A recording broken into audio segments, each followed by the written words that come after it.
आप जानते हैं कि भारतीय इतिहास में एक ऐसा राजा था जिसने उत्तर भारत के महान सम्राट हर्षवर्धन को दक्षिण की दहलीज पर ही रोक दिया था। ये हैं चालुक्य वंश के शक्तिशाली शासक पुलकेशिन द्वितीय। 6ठी सदी का दक्कन, जहां चालुक्य साम्राज्य अपनी ताकत के शिखर पर था।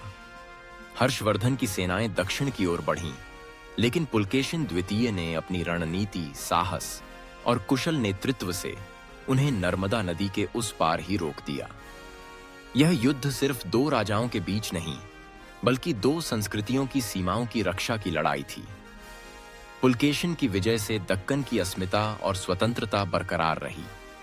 यही कहानी हमें सिखाती है, साहस और दूरदर्शिता से ಉತ್ತರ ಪಥೇಶ್ವರ ಹರ್ಷವರ್ಧನನಿಂದಲೇ ಪರಮೇಶ್ವರ ಪುಲಕೇಶಿ ಎಂದು ಹೊಗಳಿಸಿಕೊಂಡ ಏಕೈಕ ಚಕ್ರವರ್ತಿ ಚಾಲುಕ್ಯ ಸಾಮ್ರಾಜ್ಯದ ರತ್ನ ಇಮ್ಮಡಿ ಪುಲಕೇಶಿಯ ಬಗ್ಗೆ ಗೊತ್ತಾ? ಇಮ್ಮಡಿ ಪುಲಕೇಶಿ ಎಂದರೆ 2ನೆಯ ಪುಲಕೇಶಿ ಎಂದರ್ಥ. ಇವರು ಬಾದಾಮಿಯ ಚಾಲುಕ್ಯ ಮನೆತನದಲ್ಲಿ ತುಂಬಾ ಪ್ರಸಿದ್ಧಿಯನ್ನ ಪಡೆದ ಸಾರ್ವಭೌಮ. 1ನೆಯ ಪುಲಕೇಶಿಯು ಈತನ ಅಜ್ಜ. ಅವನಿಗೆ ಕೀರ್ತಿವರ್ಮ, ಮಂಗಳೇಶ ಎಂಬ 2 ಮಕ್ಕಳಿದ್ದರು. ಕೀರ್ತಿವರ್ಮನ ಮಗನೇ ಇಮ್ಮಡಿ ಪುಲಕೇಶಿ. ತನ್ನ ಪರಾಕ್ರಮ ಸಾಹಸಗಳಿಂದ ಬಾದಾಮಿಯ ಚಾಲುಕ್ಯರ ಚಿಕ್ಕದಾದ ರಾಜ್ಯವನ್ನು ವಿಸ್ತಾರವಾದ ಸಾಮ್ರಾಜ್ಯವನ್ನಾಗಿ ಮಾಡಿದನು. ದೇಶ ವಿದೇಶಗಳಲ್ಲಿಯೂ ತನ್ನ ಕೀರ್ತಿ ಪ್ರತಾಪಗಳನ್ನು ಹಬ್ಬಿಸಿದನು. ಕೀರ್ತಿವರ್ಮನು ತೀರಿಕೊಂಡಾಗ ಪುಲಕೇಶಿ ಇನ್ನೂ ಮಗು. ಆದ್ದರಿಂದ ಕೀರ್ತಿವರ್ಮನ ತಮ್ಮನಾದ ಮಂಗಳೇಶನೇ ರಾಜ್ಯ ಕಾರ್ಯಭಾರವನ್ನ ನೋಡಿಕೊಳ್ಳತೊಡಗಿದನು. ಬಾದಾಮಿಯಲ್ಲಿ ಮೇಣ ಬಸತಿಗಳನ್ನು ಕೊರೆಸಿದವನು ಈ ಮಂಗಳೇಶನೇ. ಗುಡ್ಡದಲ್ಲಿಯ ಬಂಡೆಗಳನ್ನ ಕೊರೆದು ಅಲ್ಲಿ ಸುಂದರವಾದ ಗವಿಗುಡಿಗಳನ್ನ ನಿರ್ಮಿಸಿದ್ದಾರೆ. ಪುಲಕೇಶಿಯು ಬೆಳೆದು ದೊಡ್ಡವನಾದನು. ಆದರೆ ಮಂಗಳೇಶನು ಅವನಿಗೆ ರಾಜ್ಯವನ್ನ ಒಪ್ಪಿಸಲಿಲ್ಲ. ಅನಾಯಾಸವಾಗಿ ಸಿಕ್ಕಿರುವ ಅಧಿಕಾರವನ್ನು ಕಳೆದುಕೊಳ್ಳಬೇಕೆ ಎಂಬ ದುರಾಸೆ ಮಂಗಳೇಶನಿಗಿತ್ತು.